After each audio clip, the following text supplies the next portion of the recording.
When I hear managers say, I don't have time to coach, it's very evident that they don't know what coaching is.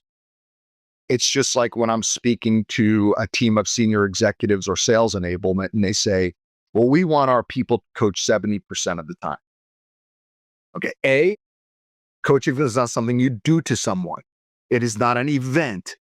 In the most simplest terms, coaching is a language and a mindset, which means if it's a language and mindset, that is something you're doing all the time. It is how you communicate. It is upgrading your level of communication and connection. In essence, when you change the conversation, you're going to change the outcome. So let's go back now to those managers, which are scattered all over our world, that say, I don't have time to coach, whether they believe in it or not. And these other managers, these senior executives, when they tell me, Keith, I want my people to coach 70% of the time, my response is, that's like telling your people to breathe 70% of the time. Okay. It's not something that you're going to do 70% of the time and measure it. It's something that happens in every conversation. So now let's get tactical for a second. I created a specific model years ago because I got so tired of wherever I went in the world of managers saying, Keith, I get this framework and it makes perfect sense if I have more time, but I don't have time to coach through this whole framework. Okay, well, let me share something with you. If you can coach in less than 60 seconds, would you be open to exploring that? That's an enrollment question.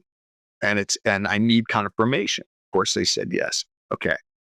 And then I teach them what I've developed called the 60-second coaching strategy. And basically, this is what it sounds like.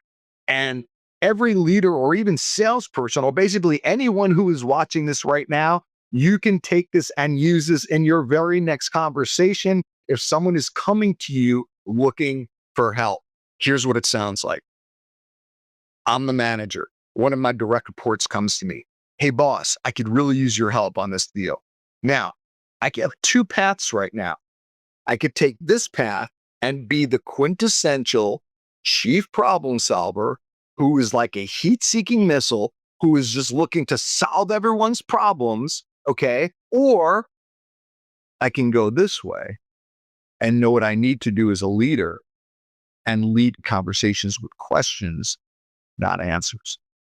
So this is what that sounds like. I'm happy to share my opinion with you, Tim. However, you're a lot closer to this situation and customer than I am. And I trust you and I trust your judgment. So what's your opinion on how to achieve the results you want? Now, guys, I'm from New York. I speak fast. I purposely slowed down my pace and my tone.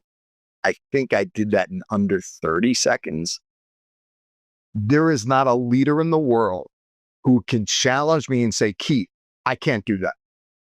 You're telling me you can't ask one question when someone comes over to you rather than visibly respond with an answer because you assume it's faster to give an answer than coaching?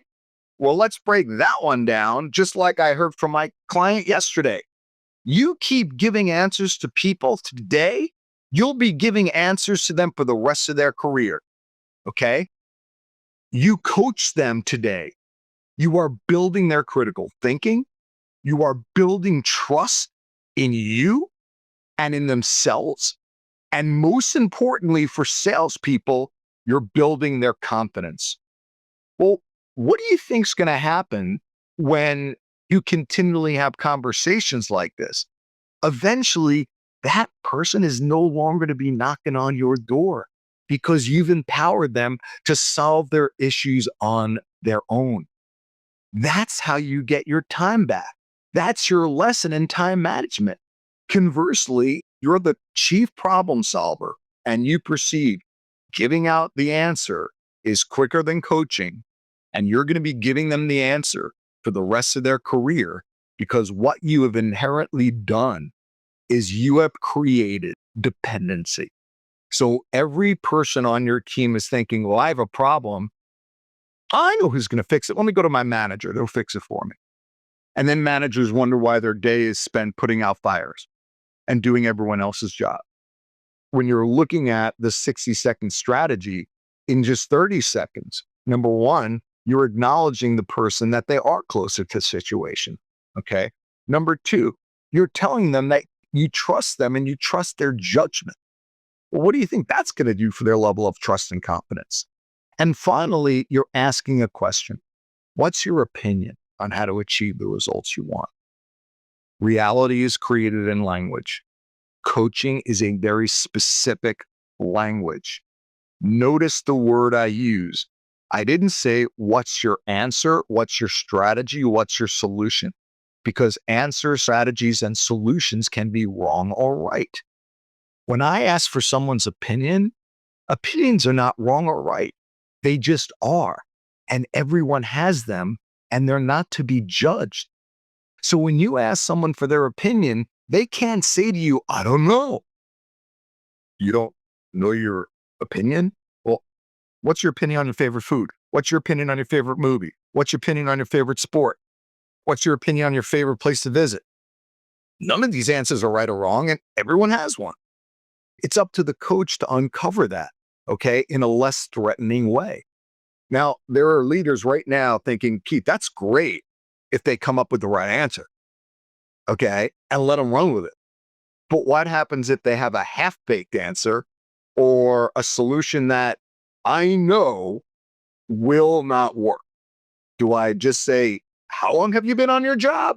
No, unless you want to erode trust.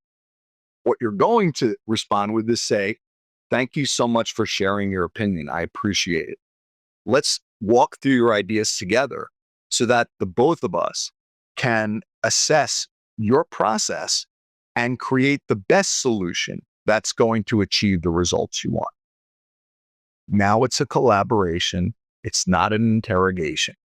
And this is what people want. They want to be collaborated with, because when you keep giving the answer, granted, there are people that are going to think, oh, this is great. I love it. I don't have to think. And the best part about it is if my boss's solution is wrong, it's not my fault. It's their fault.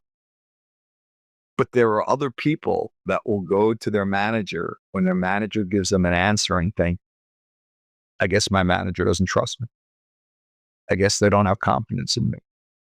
I guess they don't think I can do my job. What do you think that's going to do to their performance, to their confidence, and to the relationship that you have with them? You know, it's going to utterly destroy it. And for those managers that are sitting there thinking they could give answers all day long, I will tell you this: you cannot scale dependency.